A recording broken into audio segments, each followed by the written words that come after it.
Good afternoon. I'm Austin Goolsby of the University of Chicago's Booth School of Business. I wanted to welcome everyone and thank you for joining us today for the Meeting of the Minds. This event series is a collaboration between Chicago Booth and the Stefanovic Institute on the Formation of Knowledge. We bring together faculty to explore the intersection of business and the human and how that can lead us to a richer grasp of the human experience.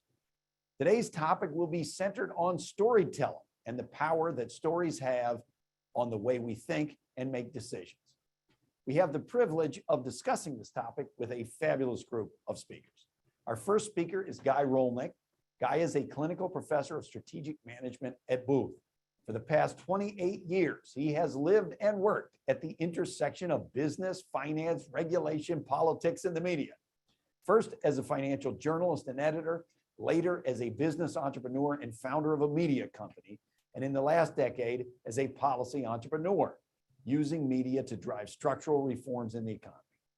Rolnik's work as founder and chief editor of a leading business newspaper dramatically influenced the ideas, norms, and values in Israeli political economy and brought about significant changes in regulatory policies and legislation.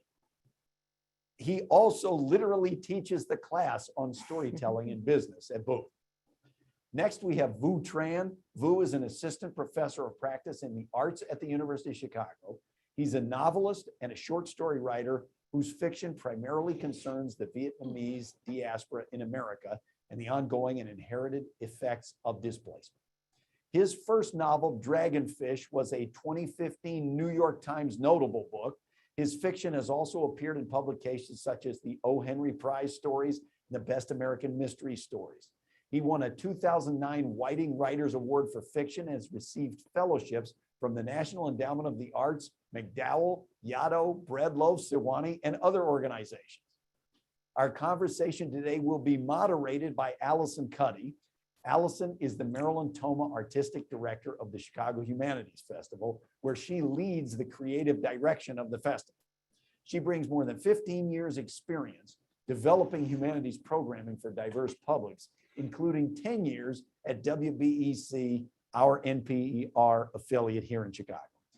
There, she gained a national profile as the host of the station's award-winning flagship program, 848, and helped launch Odyssey, a nationally syndicated talk show of arts and ideas.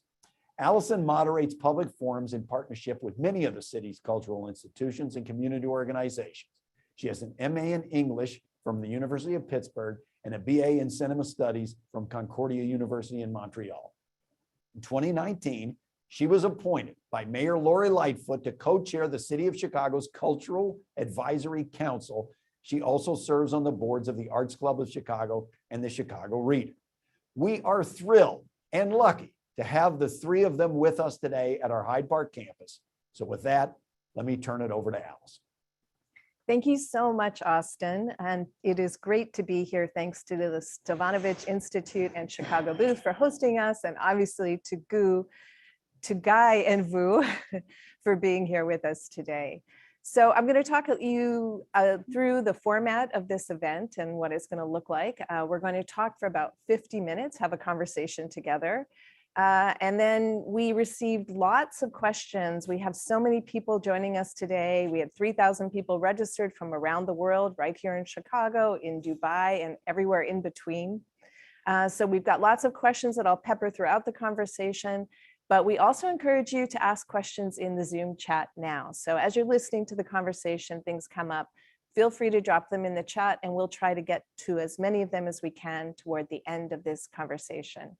And to start things off, so you feel fully invested in this, we're going to do a short poll. So we ask you to weigh in on the question, where does storytelling impact your daily life the most? Is it through advertising? Is it through news? Is it through your personal life or social media? So think about that, fill in the poll. We'll keep an eye on the results. But Guy and Vu, it is so great to be here with you. And I wanted to start with a pretty basic question, which is, what got you interested in storytelling? So Vu, why don't you start us off? Well, I guess what made me consciously aware that I wanted to write stories. I've always wanted to be a writer. I remember very vividly in the first grade, you'd go off into your reading groups. And anytime the teacher would, assign, a fiction writing assignment, there was something so thrilling about it. Not just the act of writing it, but then sharing it, and from then on, I didn't want to be anything else. It's always been kind of a blessing and a curse to know exactly what you want to be when you grow up. So from the age of 6 on, I realized that that's what I wanted to do. I could psychoanalyze it all sorts of ways, but I think one big feature is that I've always been a control freak, to be honest. And I think there's something, you have complete control when you're writing a story, especially on paper, and you're not necessarily performing to outside eyes. And there's just a level of control when you're shaping a story, the people in it, the world that you're exploring, that always appealed to me, and appealed especially to my need for control. Need for control. We'll probably be talking about that, controlling the narrative. Absolutely. And when you can't control the narrative. Guy, you come to storytelling from so many different points of view. You are a journalist. You think about storytelling in the context of policy decision-making, in finance, you teach storytelling. So what for you was the first thing that made you realize, oh, this is of interest to me? First of all, I just learned something new. It probably has to do with me also being a control freak. Thank you for that. That's a much easier explanation. Instead of going through my whole life story, I can say, well, I'm a control freak, so I need to control the story. Okay, so thank you for that. So here is what I think. First of all, there is the question, when did I become a storyteller? And then when did I become interested in storytelling? So you'd think that, so I started to be a journalist like 30 years ago, and you'd think that this has to do with journalism. And actually, no. When I look back at my career, it turns out that I became a storyteller. I started, very much interested in storytelling and to tell stories when I founded my company. Because when you're an entrepreneur, actually, you survive only if you're able to convince and persuade a lot of people. So pretty soon after I founded my own company, I ran out of money and I had to tell stories to investors and to the board of directors and to the employees that wanted to leave. So I really had a lot of hands-on experience. Like for me, storytelling in the first year until the company became a success, for the first years, it's all about storytelling. And so it's about survival for me. And this is what sometimes I tell students, you at some point in your life, the only thing that is going to save you in your business career is storytelling. And then when did I become interested in storytelling, not as a storyteller? This is a couple of years after I started teaching. So I teach classes on the political economy of regulation. In a way is how do companies are trying to shape their non-market environment, how they're trying to influence legislations, policies, the media, how media influences politicians and regulators and so on. So the more I taught this class, I realized that actually, you'd think that it's about lobbying, it's about money, it's about power and all that. And the more the more I developed my thinking about, those non-markets environments, I realized that at the end of the day, it's all about storytelling. So companies, lobbyists, media, politicians, they all use storytelling to persuade. Yes, yeah, absolutely. That is very interesting. And that tension between being persuasive and also telling an authentic story is something I think we'll come to a little bit later in the conversation. But I want to go to our poll results. And I'm a little bit surprised by this, but I'm curious to hear what you two have to say. So in terms of where storytelling impacts your daily lives the most, social media, 13%, advertising, 8%, that's intriguing, news, 23%, but topping the chart, in-person relationships, 56%. More than half of the people watching this think storytelling impacts them the most in their personal relationships. So what do we make of that? Guy? So I think maybe people are more aware of how storytelling is important in their interpersonal relationship, in communication and so on. But if I had to choose, I would say that storytelling is central to politics.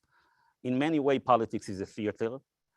Our ability to understand really what politicians are doing and to evaluate them is very minimal. Okay, the world is very complicated out there. So politicians are storytellers. They have their own personal stories. They have the stories that they tell. They have the stories out there in the market of ideas that they have to tap into it. So politics is storytelling. Now, I'm surprised that people think that advertising does not influence them. Advertising influences everyone. Okay, the reason that we buy Nike shoes for $130 has to do with the story of, well, who is Nike and why we like Nike. And brands are stories in many ways. And we pay premiums for brands because they are stories. We're not fully aware of that. Okay, we drink the sugar with water, but we call it the taste of life, but at the end of the day, it's about a brand. The brand has usually behind the brand the story. Yeah, yeah. Well, that might have something to do with why people don't think advertising influences them, because Yeah, they think they exactly. can see through it, right? Yeah. They're smarter. Well, I think I'm both surprised and unsurprised that it's so low because, yeah, it's advertising is in the background Yeah. of our lives, but it absolutely affects everything we do. Actually, 56% you said was 56% personal interaction. Personal, yeah. Yeah, Personal yeah. relationships. So Personal I'm thinking relationships. family, friends. And it's Yeah. true. We do tell each other stories all the time. Yeah, actually, that was what I would have said, right? I was actually expecting people to say social media or advertising or the news, one of those.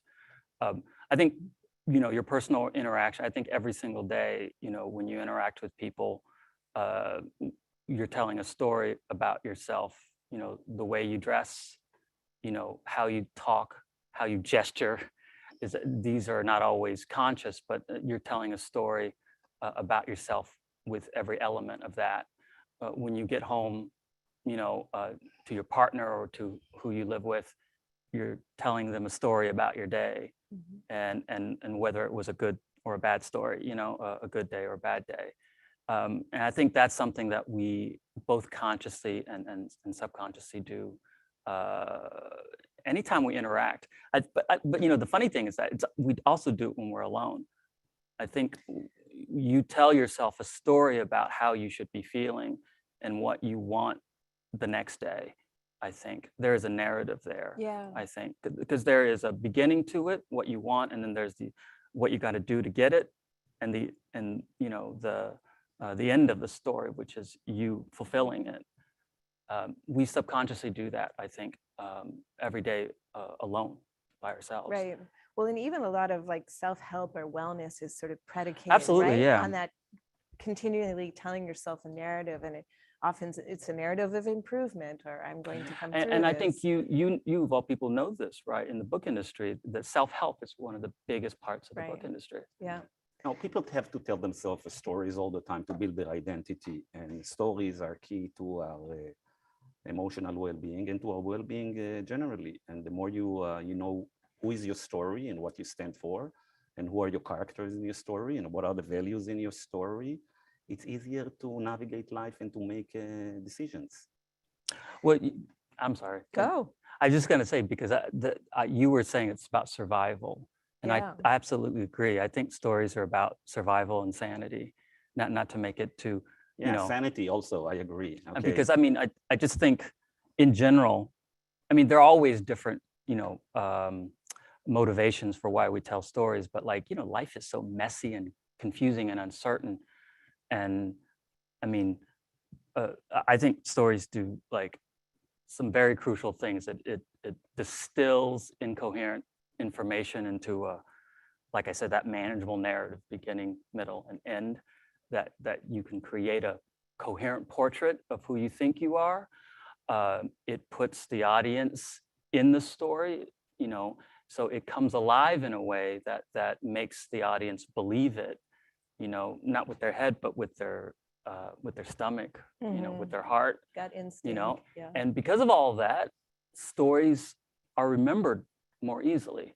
They're more memorable than, say, a list of facts. We always believe a story and feel a story much more powerfully than we do a list of facts or a report of some kind. And for all those reasons, I think stories help us organize our ideas of an otherwise very chaotic and confusing Disorganized. world. And Yeah. that's what keeps us sane. I mean, that's We are- religion. Yeah, we are. You I know? think one way to think about it is that the human species is like burdened with a brain that is very sophisticated. And we are constantly bombarded with so much information, Yeah. stimulation, social interactions. And the only way to make sense Mhm. out of that, and the only way to navigate a life is through storytelling. Okay. First of all, the stories that we tell ourselves. Who am I? What am I doing here? What's important for me? Why I did that? Why I chose that job? Mhm. Why I chose that friend? So stories help us organize our life. And the minute you are not sure about your story, that, as Vu said, becomes very messy. So this is why I agree with him. It's about survival in a very difficult world. Yeah, yeah. I mean, Joan Didion has that famous quote about storytelling. We tell ourselves stories in order to live. Like literally, they give us a Oh, yeah. life story. So that, and Margaret Atwood talks about it's something in us in the way that you were both talking about. It's like we come into the world with this Yeah. sophisticated brain you mentioned, and you can't really destroy that in the human. Not like that is a function of how we. And I think Aristotle said that, we quest for meaning all the time, and Mhm. only through stories we can actually make meaning of life, make meaning of what we do. Yeah, that's why I've always thought both the dumbest question, but also the most crucial question in life is, what is the meaning of life? I mean, it's such a silly question if you think about it. What does that mean? What is the meaning of life? But also that's why we tell stories, because we need that. We need some source of, we need that push, that motivation to find meaning in everything we do. Right. And the story is the vehicle for that. Yeah. I would say it's very, very difficult to get out of bed in the morning if you don't have some kind of stories. Story. Why are you doing it and why you're here? We know the meaning of life. It's football, right? Football is life if you're watching Ted Lasso. I want to go to one question. So we've gotten a lot of questions from all of you who pre-registered. Thank you. And we encourage you to keep dropping them into the Zoom chat. But this is a great one. It's another kind of basic question. It's from Awale, who is in Hargeisa, and asks, what are the qualities? So we know storytelling matters. We know it's important. It's how we make meaning. But what are the qualities needed by a person who wishes to become a perfect storyteller? A perfect storyteller. How do you define a perfect storyteller? I don't. Yeah, you can never be perfect in No. storytelling. And the question is, why are you telling the story? Okay. So in Vu's world, you tell stories to entertain and to ignite the imagination. And, it's more of an art. In the business world, if you talk about perfect storytellers in the business world, when you tell stories, you have a purpose. Okay. There is a reason.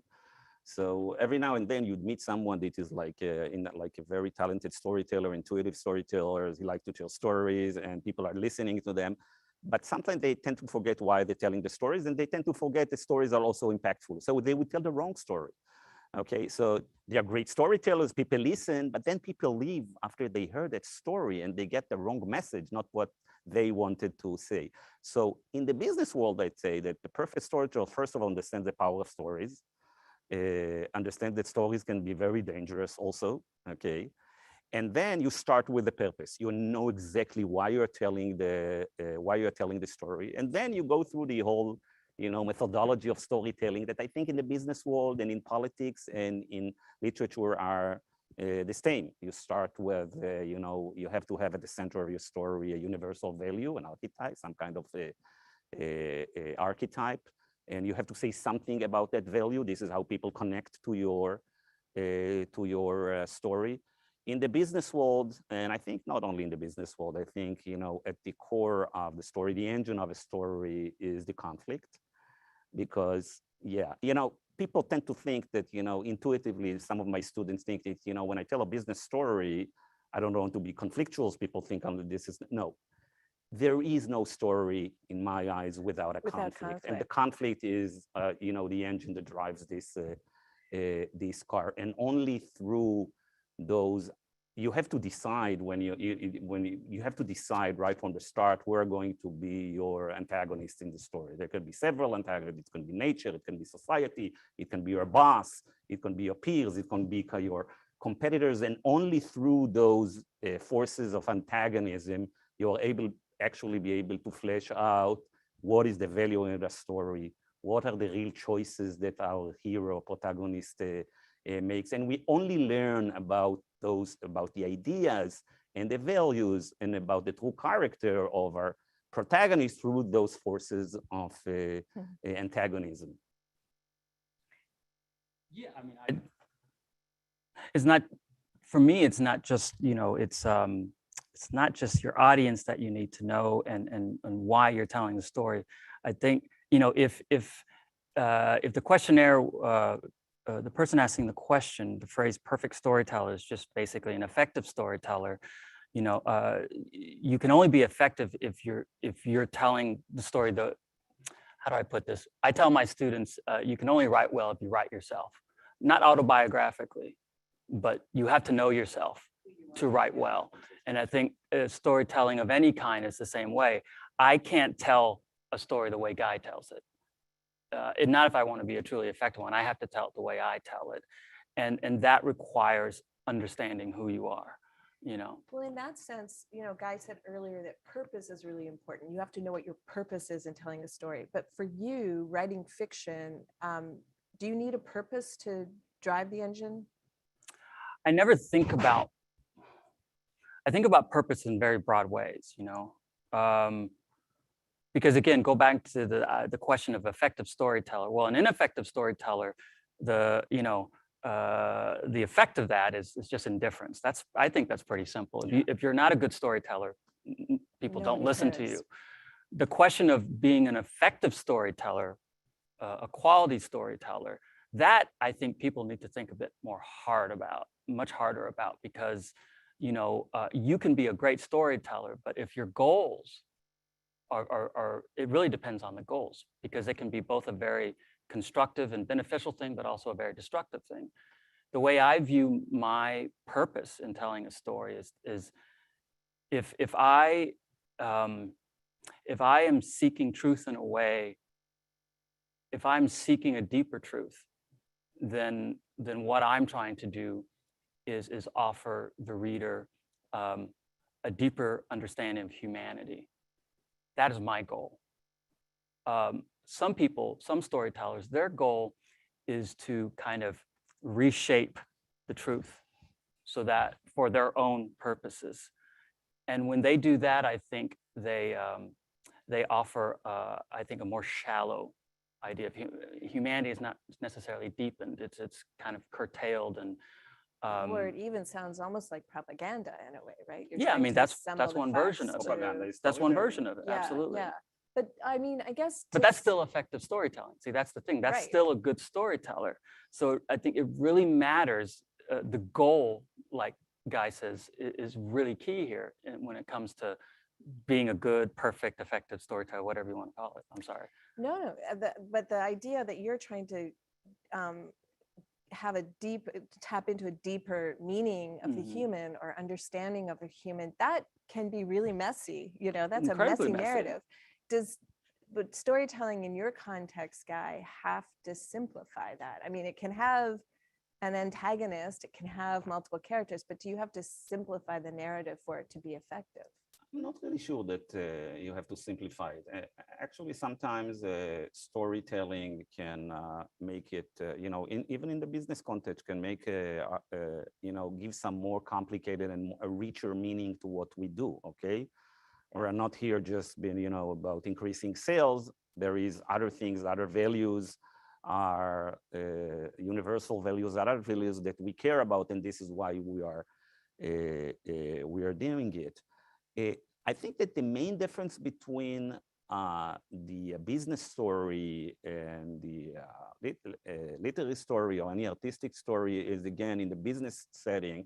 In the business setting, you start with the purpose. You better know what is the purpose. It's not just that we have a great story. I'm a great storyteller. I can tell you all kind of stories. No, you ask yourself first, number one, what is my purpose? Number two, who is the audience? And this is key. So when you are directing, when you're writing a script for a movie or a book, usually you are, you want to get everyone interested in your story.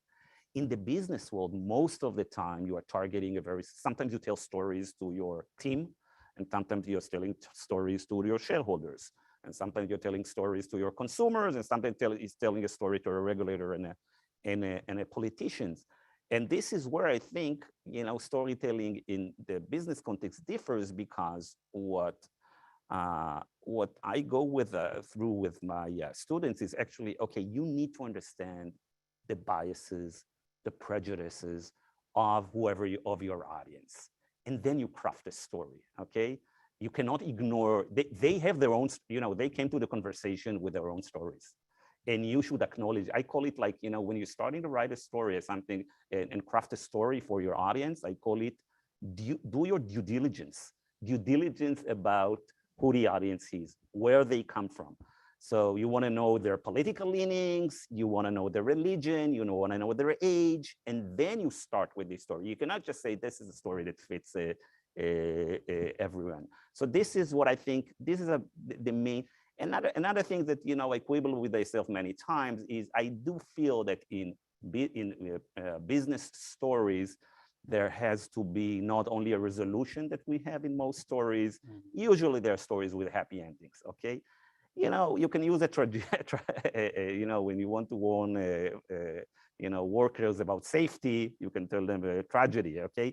But most of the time in the business context, we use stories that have some kind of a happy endings. And another thing that I think is very relevant is that business stories usually ends with an exclamation point and not with a question mark. When it's a question mark, so people tend to think, we'll see what happens. Our hero ponders, he's not sure, she's not sure. Well, usually when you are doing that in a business context, you risk having some of your audiences get the wrong message. So if you really need a message, you want to make sure that at the end of the story, they understood what is the message and not end up with a question mark. I have a quick question for you, Guy, because, I guess the question is, do you think, when it comes to knowing your audience and knowing what they want, is it, to appeal to as many people as possible or not? Because, what I would say in say, to my students or to any, person writing fiction is that you should not try to appeal to the universal. You've heard this, the specific is universal. Yes. The more specific you are about your characters and the world of your fiction, and the more convincing you make the specific, that is what will appeal to more people. And the mistake is always to think, write a story that will appeal and to that people will identify with, as many people will identify with as possible. And I feel like that's always the mistake in literary storytelling. But do you think that's not the case? Well, first of all, I totally agree with you that it has to be very specific, and it's about very specific people and events and details and all that. As for universal, yes, if you can tap into a universal value that will capture most, at the heart of our story, our business stories, our controlling idea, which is some kind of a universal value usually, or value that is dear to your audience, and some message about that value. The value can be, I don't know, teamwork, and some message about teamwork. If we work together, we are going to be very successful.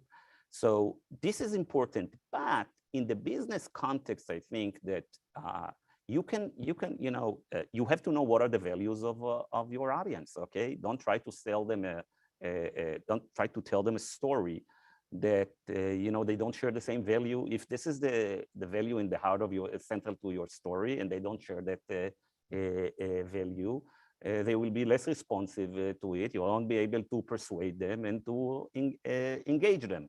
So again, the question you always ask is, there is this tension. On one hand, you want to instill your readers or your viewers with your ideas. On the other hand, you have to acknowledge that they already have their ideas, okay? You cannot ignore them, okay? You might want to, you know, introduce new agenda, new ideas, but the way, even if you want to, you know, really change their minds, you have to know where they come from. Otherwise, you will not be very successful. We have a question that I think, so you used, you know, changing minds, persuasive selling, and Lars Eckel from Dubai says, where is the fine line between storytelling and manipulating?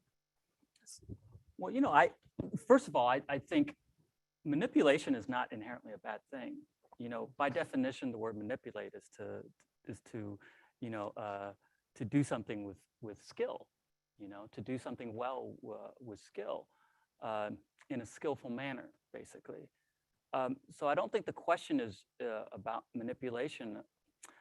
Again, I can't help but come at this from a more cynical literary view, but like, I feel like the question should be again about purpose, you know? If you're coming at a story, if you're trying to fight against reality, you know, if you kind of see reality in a certain way, but you're trying to fight against it and kind of to reshape it for your end goals, okay, that's one thing. But if you're open to reality as you see it, because I know we all approach and see reality differently, but if you are open to it and you're willing to capture it the way it is, and what you're shaping is really just about making it more coherent and alive for the audience. I think that's the fine line, fighting against reality or being open to it. I don't know if that makes sense, but I think that's a very big difference. The fine line is the intention, okay? So stories that manipulate us or stories that are trying to fight reality for good causes are actually, you've looked at the structure and the, you know, the impactful stories that are manipulative stories and the stories that are, you know, trying to make the world a better place, or they are just, actually they have the same techniques and the same structure. So just by looking at a story and you know, emotions are very important to stories, and so just by looking at the story, you can say that a manipulative story and other stories are the same. The question is, what are the intentions of the storyteller? Why is he telling that story? And you know, one person would think this is manipulative because this is their set of values, and the other one would say this is the stories that will lead us to a better world because she or he has better different set of values. Right. It's trying to make you see something different. So in a sense, has to manipulate to make that happen. Well, as Vu said, fighting reality. I like that definition. That we're, you know, that most of the time we're trying to, you know, in the business world, we're trying to fight reality. We're trying to, you know, this is the reality you'd see out there, but we want to offer you a different way to look at things. You know, another way to look at it is, you know, I find it very, I don't know, my first word was amusing, but when people say that nowadays bias, if anyone's biased, that's a bad thing. Bias inherently is not a bad thing. It depends on how you came to that bias. If it's an informed and not prejudiced, you know, information or way of thinking that brought you to that bias, I think that's perfectly human. You have to have bias, you know. You have to be discerning, right? It's the same thing with manipulation. You know, it matters where it's coming out of, what it's, like Guy says, what its goal is, you know, and what it's the source of it. If the source is coming from a thoughtful, discerning place, I think that's what matters the most. Yeah. Well, we've been talking about some really big ideas about human behavior and making meaning. Let's dive into some examples. I love this quote from Ira Glass, who created This American Life, which is a very powerful storytelling machine. And he says, great stories happen to those that can tell them. So let's talk. I don't know that quote. That's a great quote. Yeah, as you look across the cultural or media landscape, and I know you both have examples, who are some people that excel at storytelling and why? So Guy, do you want to start us off? I know you have a couple. We're going to do deep dives Yeah, we're into gonna- some master storytellers as we see them. So first of all, I totally agree. You know, every now and then I would have a student coming to me and it says, well, professor, I don't have any stories. He says, no, everyone has the stories. The only difference is who is willing to try to find his own stories and tell his own his stories. I never met anyone who doesn't have really interesting stories, actually. And now, so the masters that I think if we're looking at the business world today, I think that the probably two of the top storytellers of this time and age are Elon Musk and Warren Buffett. So Buffett has been around in the center of stage of the business world for, I don't know, now 50 years. And I believe that, a lot of people will tell you Buffett, everybody knows Warren Buffett because he is the best investor in the world. The more I studied Buffett, and actually I had the opportunity to sit down with him a couple of times and see him in action, I realized that actually Buffett is a storyteller. This is, the real reason everybody knows Warren Buffett has to do with storytelling. I'll give you an example that is so every year, some 30 to 40,000 people buy a plane ticket, a very expensive one, by the way, and fly to Omaha, Nebraska for the annual shareholder meeting of Berkshire Hathaway. That's Warren Buffett. And I went to this meeting twice, and you enter a stadium with 30,000 people. Now, this is streamed live on the internet. You don't really have to come there. And actually what happens is that you have two guys, Buffett and his partner, Charlie Munger, cracking jokes for 8 hours. So why would people come and spend so much time? And the answer is because Warren Buffett in the last 40 or 50 years has been able to organize all his communication, whether it's his shareholder, letter to the shareholder letter, or those events, or hundreds of interviews that he would give every year, and said he has this big organizing story of who Warren Buffett is, who Berkshire Hathaway is, and this is a story about, the value of the story is capitalism. The message about the story is that capitalism done right benefits to everyone. And in many ways, people who are buying stocks of Berkshire Hathaway are not only making money, they are part of that American dream, capitalistic dreams, and so on. So they feel that they have some meaning, and they would spend time and they would follow every word that he says because they feel. Now, we live now today in a world, and especially since the financial crisis, that this value of capitalism is under constant attack all the time. And a lot of people lose their faith. And so Warren Buffett is a figure that helps people restore, people need some, organizing story, restore their faith in capitalism, right? If we do capitalism in Warren Buffett's way, actually it benefits everyone. Now, interestingly enough, when you look at all the small stories that Buffett tells in his meta story about capitalism, you look at the details, actually you see that there are a lot of counter narratives and counter data points that if you look at them, actually you see that Berkshire Hathaway is not that different from many other companies, and nor is Warren Buffett, okay? There are numerous scandals in his companies, there are a lot of problems there, but, and you'd think that those problems are staring in front of us, and yet people look away. Why? Because they have this amazing story. So this is, so let me give you another example. So everyone who invests in Warren Buffett stocks knows about the moat. You know what is the moat? Okay, so the moat is rule number one of Warren Buffett about investment. He only invests with companies with moats. Okay, what is a moat? So in Warren Buffett's words, moat, you have this valuable castle, medieval castle, and then that is, run by this duke. And in order to make sure that people don't come and take business from that castle, he builds this moat around the castle with water, deep water, and crocodiles. This is a great story. You immediately see, the corporate story is something very, very nice. But the truth of the matter that in economics, we have another word for a moat. It's called monopoly or market power. This is the real moat. But, and Buffett actually invests in companies that have a lot of market power and then don't have a lot of competitors, and they make sure that they don't have those competitors in many ways, okay? But, Warren Buffett cannot, one word is that I like investing with companies that have a lot of market power, that they can raise prices, okay? Or I like to invest in companies that there is very little competition. No, this is about capitalism. So how do you reconcile it, that you want to be this capitalism is great and I invest only in monopolies of companies with market power? You come up with a story, a moat.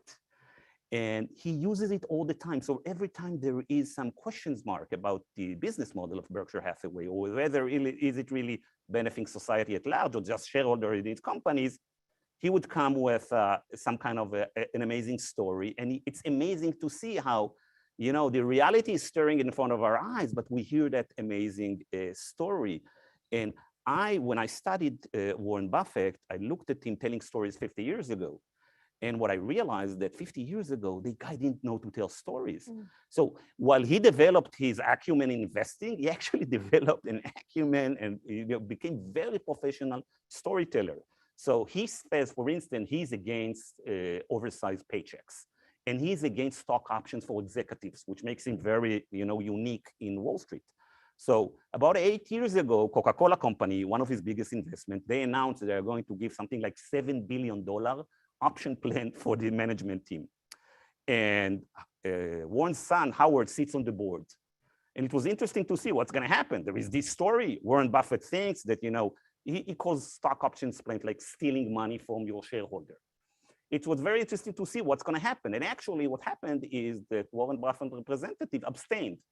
So he was asking the media, how come did you abstain? You have these rules about investments and they are, in your words, they are stealing money from shareholders. So what did he do? He told a story. He says, you know what? If you keep belching at the dinner table, they will send you to eat in the kitchen. A story, we can see it. It's like one arc of a story. But actually, what is the story? The story actually says is that corporate governance and boards are just rubber stamps. You cannot really do anything meaningful in that boards. But again, you can get away with it because he is a gifted storyteller. So I know you have a story about Elon Musk, but I'm going to give Vu the platform now to talk about someone you think is an effective or not effective storyteller, someone who is able to spin tales. Oh, man. Well, I was thinking of someone. So if you had asked me like a year ago, like who is a great storyteller and was able to say, retell his story in a way that was successful, I would have told you Bill Gates, because for so long, in many ways, the media told his story for him. He was this kind of tyrannical businessman, and if you're an Apple person, then he's totally enemy number one.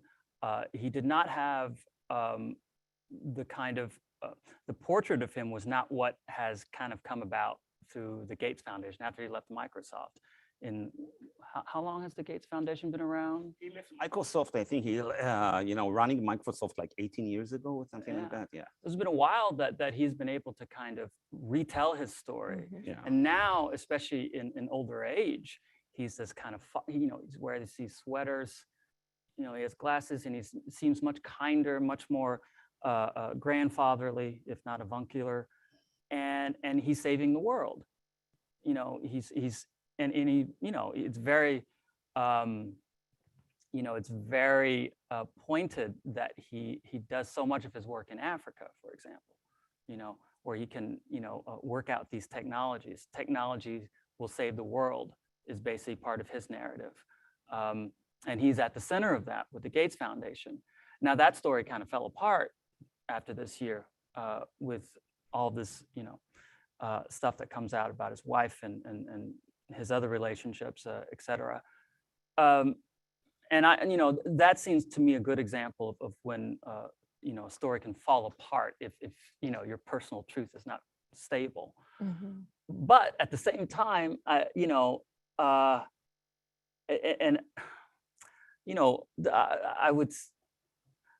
hesitant to talk about Trump, but I have to, because Trump is an example of a very good storyteller.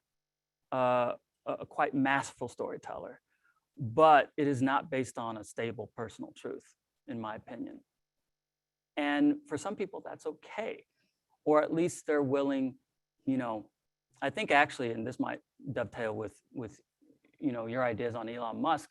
I'm not connecting Elon Musk and Trump. I'm not trying to connect them, only in one way, which is that idea of authenticity, that is both part of their narrative. You know, the thing about Elon Musk, for example, is that he traffics in the idea that he is authentic. You know, he smokes weed on Joe Rogan, right? These kind of like erratic, very controversial tweets. Just his, you know, I think more than any, like, you know, well-known CEO, he feels and seems authentic, you know. But that authenticity, like it is with Trump, you know, when you can kind of cultivate that idea of yourself as authentic, you know, it really seeps into everybody's idea of you, especially people who support you, so that when you do something questionable, say, for example, Elon Musk, when he you know, he tweets out something really problematic, even if it's problematic to his supporters, they'll still say, well, at least he's being authentic. You know, right. That's who he is. And that's the same argument that a lot of, you know, people who support Trump will say when they advocate for him or defend him or whatever. And I find that narrative of authenticity quite powerful these days, because people, I think the world at large, for example, because of social media, we inherently are suspicious of things that feel inauthentic. We know the world is much more performed nowadays. We just know this inherently. So we are desperate for that feeling of authenticity.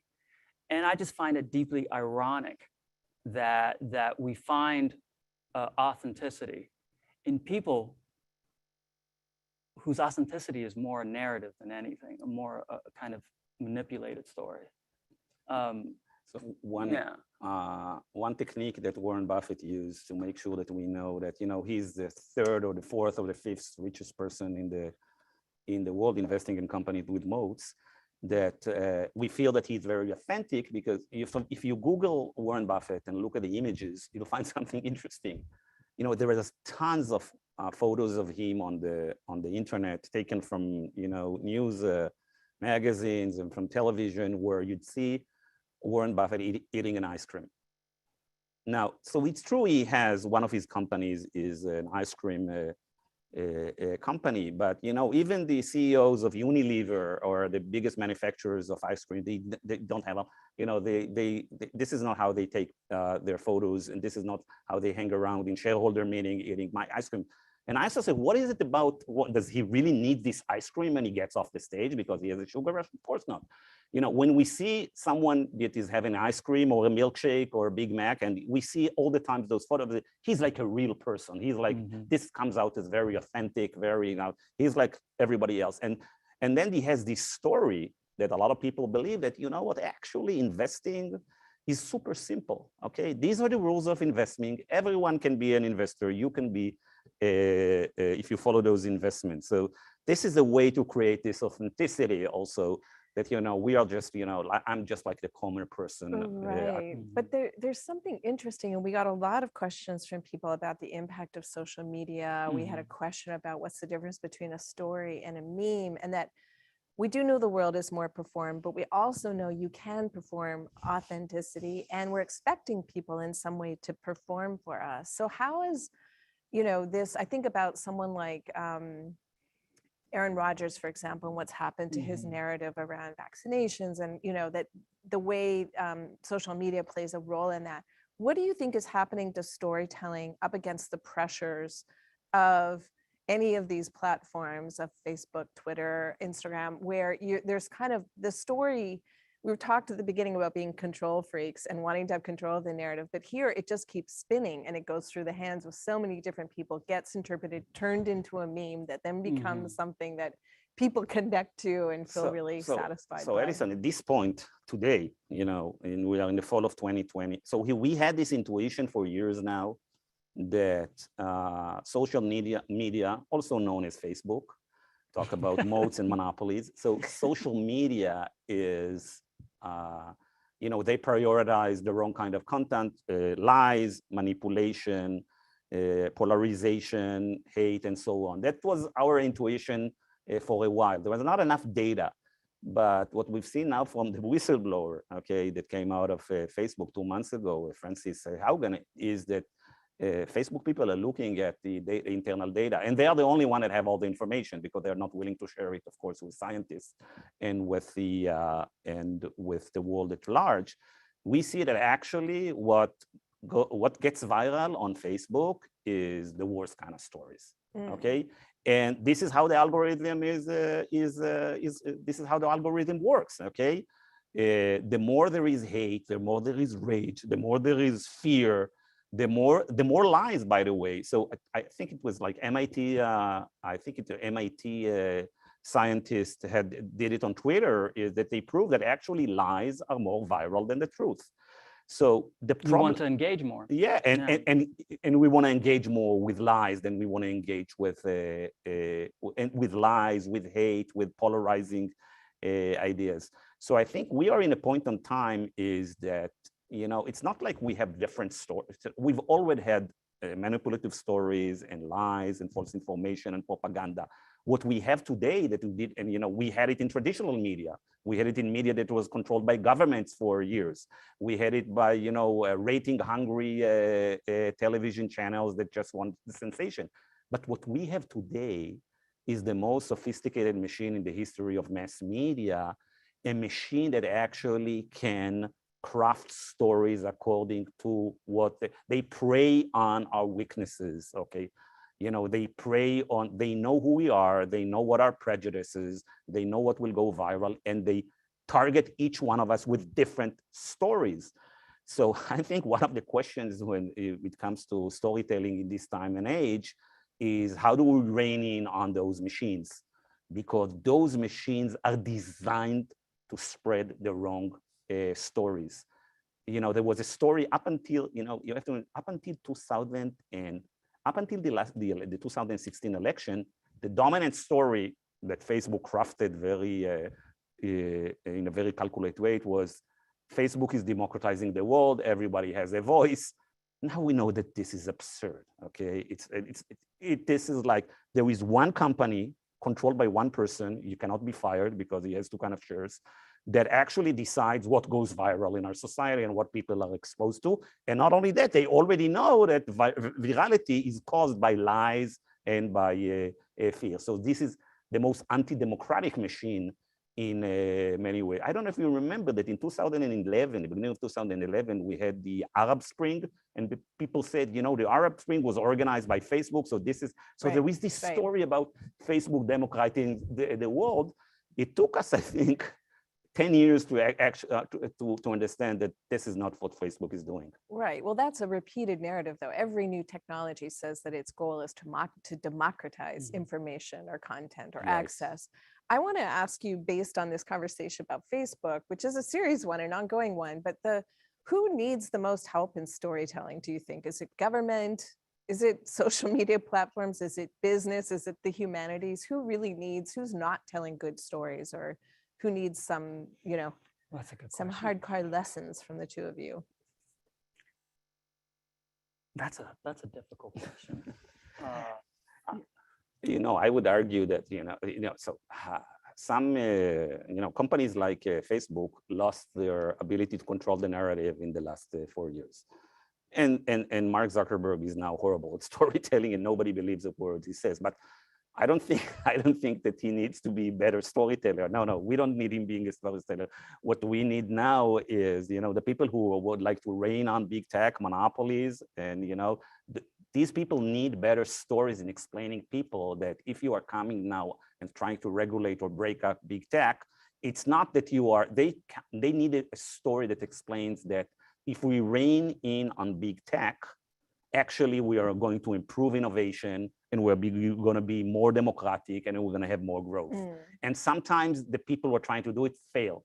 And because the dominant narrative was, if you're going after big tech, you're going to stymie innovation. So we need to come up with new stories using history, using other disciplines to show you that actually when reining on those big monopolies and company, actually everyone is going to be better off, except maybe for Mark Zuckerberg.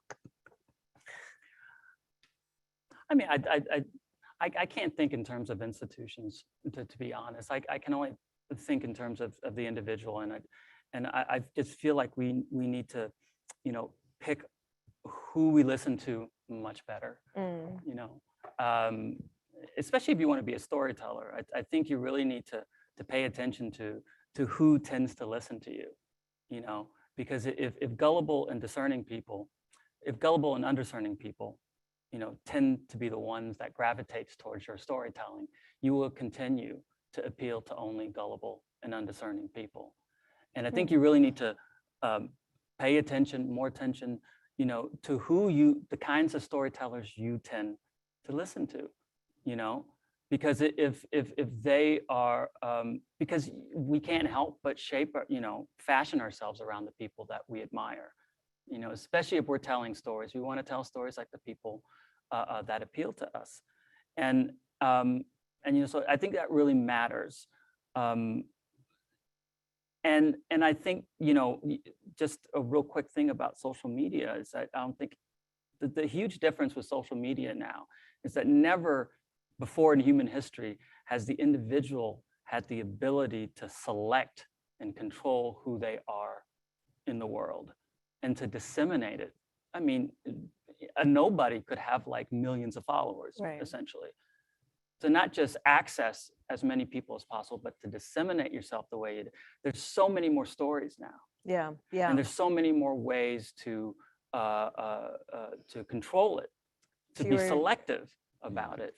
When you have so many stories, of course, it's very difficult to understand what are the truthful stories and what are lies, and there is no hierarchy anymore. Yeah. Okay, the only hierarchy is determined by what goes viral and what does the algorithm decide that they are going to prioritize in your newsfeed. But going back to your questions about where we need better storytelling, I think that the obvious answer for us is climate change. Okay, you'd think that this is the biggest story of our generation, and still, if you look at the results of the conference in Glasgow last week, we didn't get what most people want us to get. And I think that, you know, it looks as if it's now the agenda everywhere, the news agenda everywhere, but still the story is not convincing enough for all the politicians and all the leaders of the industrial world to come together and to take firm action. And we should be, you know, you should be taking all our energy of storytelling to find out ways to make sure that people understand it and feel that this is here and now and not something in the distant future for the next generation. And then, because, you know, reorganizing our life to combat climate change mean we'll have winners and losers. And now we need another story, which is that the winners will compensate the losers. Okay, and this is something that we're not most countries around the world, we're not very good in telling those stories. Actually, in many ways, the only cultures and countries where they have this dominant story that, that the changes are good and disruption is good and technology is good because the winners compensate the loser. This story you can see only in the Northern European countries. Okay, because they have, a lot of common stories for everyone. When everyone believes and we have common ground and believe in the same facts, we can also tackle very existential threats and challenges. Some of the themes that have been part of our conversation just now, I mean, talking about social media is about truth, the connection between storytelling and truth, and about intentions and impacts. I want to turn to some of the questions that we've been getting. Thank you everyone for submitting your questions. They're really terrific. And I think this, we are all storytellers and we can use that skill to good or evil ends. We get a question here from Denise who says, what process or method do each of you use to be a responsible, accountable, ethical storyteller? And do you think there's such a thing as a storyteller's fiduciary duty to an audience? So, I mean, in some ways, I think Denise is getting at not just the intent, but the impact of storytelling with her question. So I'd love to hear your thoughts about that. Vu? I mean, repeat the question again. I mean, Sure. it's It's what methods do you use to be a responsible and ethical storyteller, and be accountable? So there's, again, I think Denise is thinking, what is the impact of all this storytelling? Because you may intend to tell a story that has this outcome, but the impact can be very different. So what accountability do you have, and how do you think ethically when you use the power of storytelling? I mean, there's so many ways to answer that question. I mean, the thing that I just returned to, and which I've already said before, is that it's, am I open to the world? Am I receiving it as it is? And am I then translating what I see, in my stories? Or am I just trying to, shape the world as I want it to be? I mean, I feel like that is central to my ethics, as a storyteller or as a writer, but just as a person. Every interaction I have with people, I'm kind of performing. I think we all do that, and I'm aware of that. But at the end of the day, am I trying to understand myself better, when I tell a story? And am I trying to understand other people better when I'm telling a story? That's a very simple goal for me. And that's all I can really do, because everybody's ethics are kind of different, and everybody's goals are kind of different when they tell stories. And that's where I start, and out of that, there's all these other, ethical questions and moral questions, but that's what's most important to me. Yeah, I agree with you, actually. So when you tell a story, first of all, with great power, the more you have a stage, the more you're influential in your storytelling, and that you influence people, you have more responsibility to think about what kind of stories are you telling, and what will be credo. Right, and what is the impact that you're going to have. And I think Vu's starting point is good. You want to ask yourself, is this, this is normative or this is positive? Okay, the story that I'm telling, this is me trying to influence the world. This is me because I have this set of beliefs, and this is me just describing what I see out there. And you want to make sure, as a professor, as a scientist, as a journalist, that people understand that when you're telling a story, describing the world, you may better make sure that this is, this is how the world it is, and I don't think that this is how the world should be. You better make sure that you communicate it. And I think that if you want to be ethical about storytelling, you should make sure that the audience know where you're coming from and why you're telling that story. Be very explicit about what we are doing here, and not just tell the story out of the blue, because when you're just telling a story and people don't understand where you come from and what is the purpose of your story, this can be manipulated for some audiences. I think, it also depends on how you approach the whole idea of certainty and uncertainty. I mean, I am okay with questions. I'm okay with uncertainty and doubt. I think it's a very productive state of mind. A lot of people are not.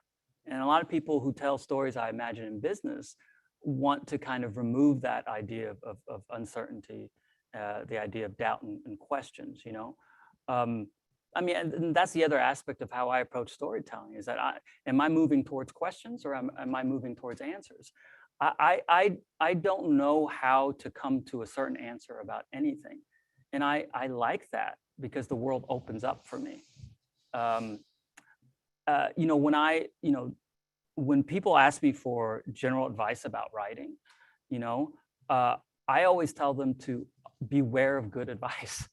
I'm not talking about, bad, silly advice. Obviously you should ignore that if you already know that's bad. I'm talking about the kind of wisdom that people give you that sounds earth-shatteringly true. You have to be wary of that, because the instinct is to always to apply that to everyone, and to apply that to yourself at every stage of your life. Things change. What is true for you one day will be less true or more true another day. But always you have to question it, you have to challenge it, you know. So that's how I approach storytelling, you know, from that view that things can't be certain, but that's a good thing, you know. Is that, guys, that questioning of value when you're crafting stories in a business context, or is it that you really want to provide answers? No, you don't need to provide always the answers. You can raise questions, but first of all, when you raise question, you say you already bring value, is because these are the important questions. This is our agenda. And when we choose the questions that we want to think about or try to answer, we're already instilling some values into our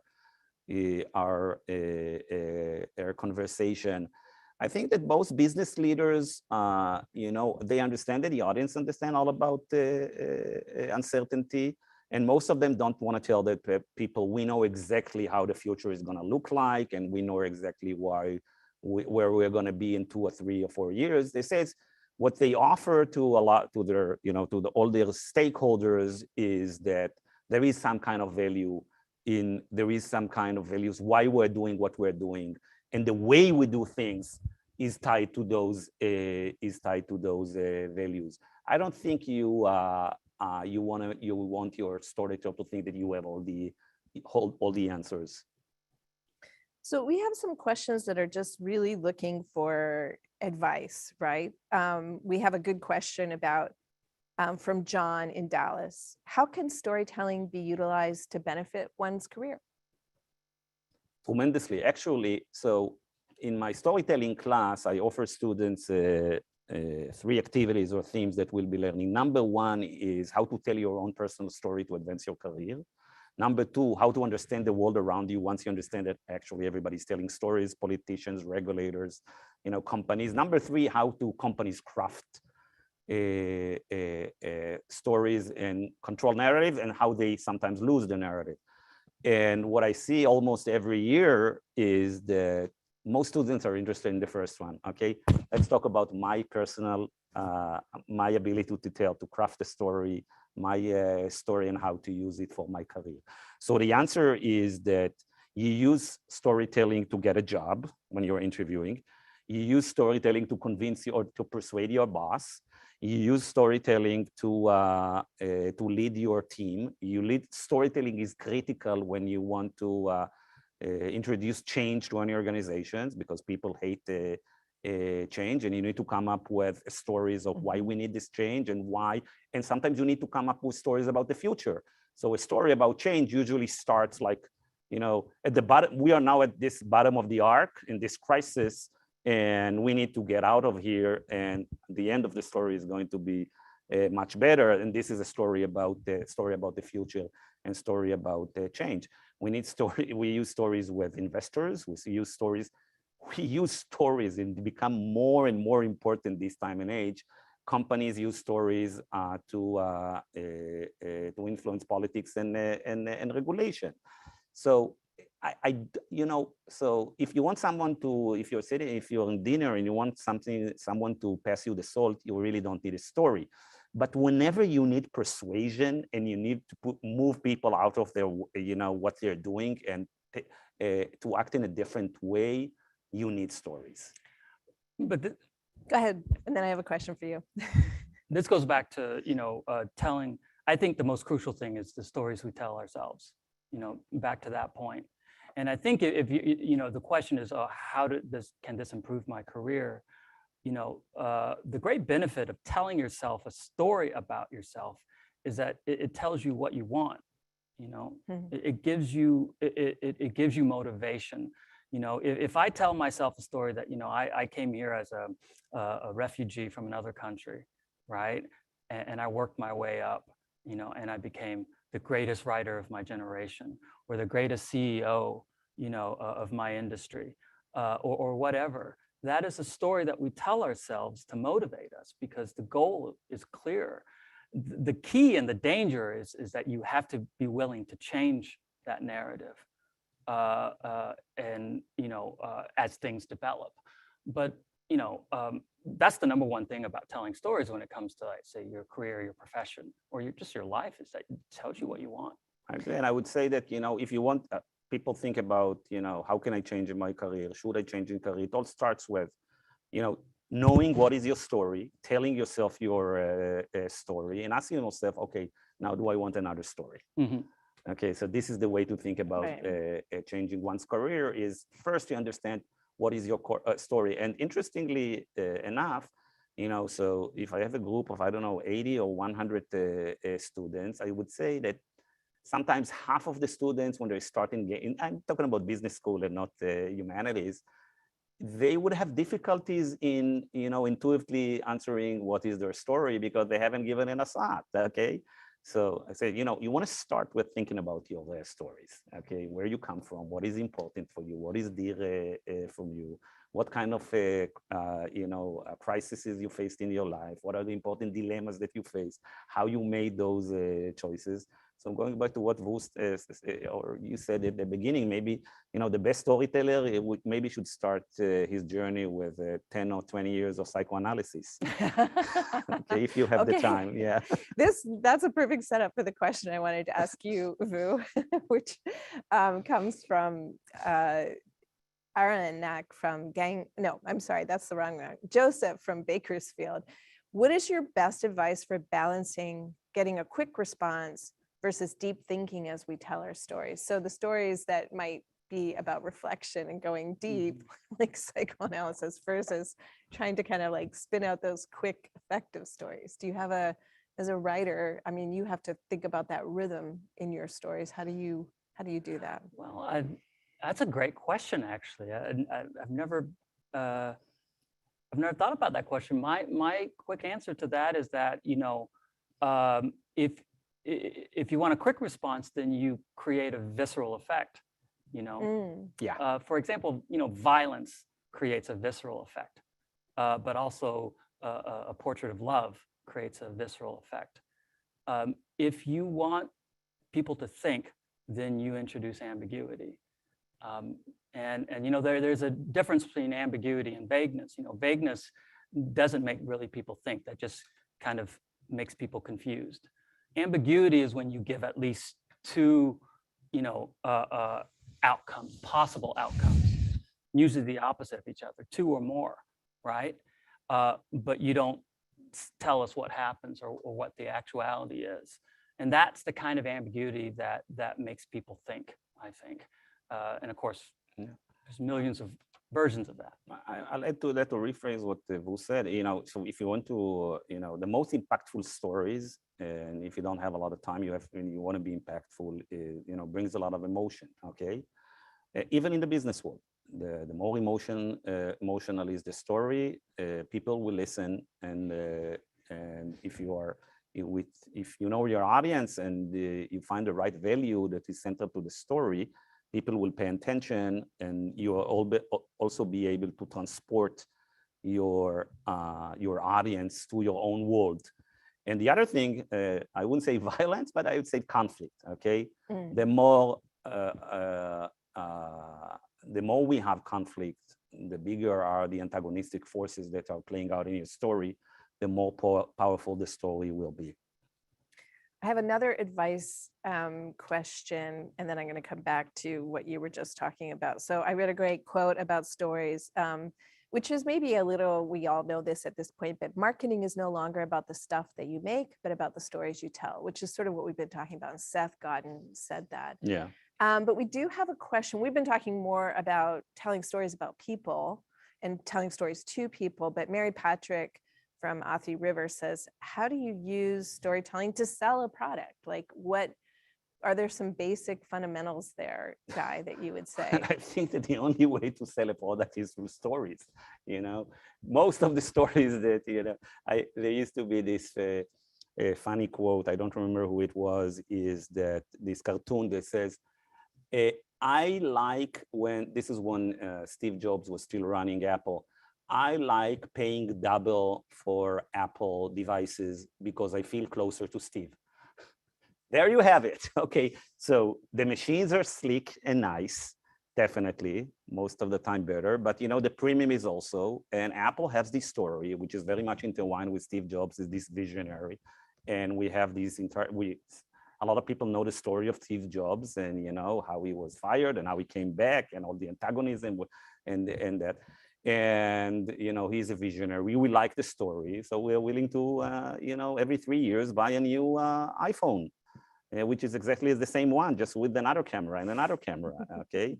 Because it's a great stories. So brands are stories. The premiums that we're paying for brands are story. I can't think of a lot of maybe commodities are don't have stories around them. There are stories about why they fluctuate and why they will go up and down, but commodities. But most of our most of the so you look at the list of the richest people in the world today. So I think Elon Musk today is on the top with, I don't know, 250 billion, and then I think the third place is Arnaud, the guy who owns LVMH, okay?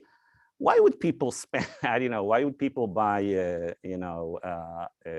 those, apparel, a bag or anything like that with Louis Vuitton? Why would they pay? Because they believe in that.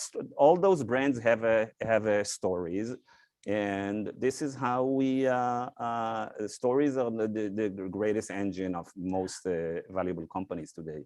I think one way to look at it is to tell a story that removes friction for people. If you want to sell something, sell a service or a product or an idea, I'm kind of borrowing this from, I forget his name, a psychologist at Northwestern, who talks a lot about the friction involved in every, especially in business.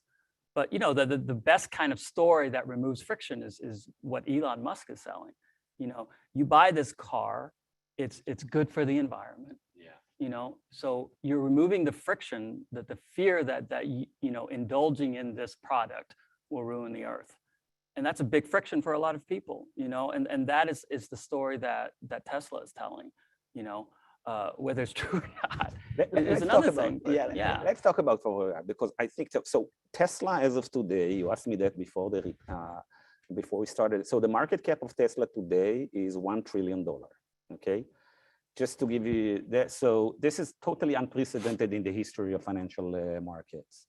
Okay, the combined value of all car manufacturers in the world, and you throw in Goldman Sachs and General Electric, still you don't get to $1 trillion. And if you ask people who buy Tesla cars or people who are investors, why you're doing it, they'll come up with a lot of technical explanations and financial explanation why they're doing it.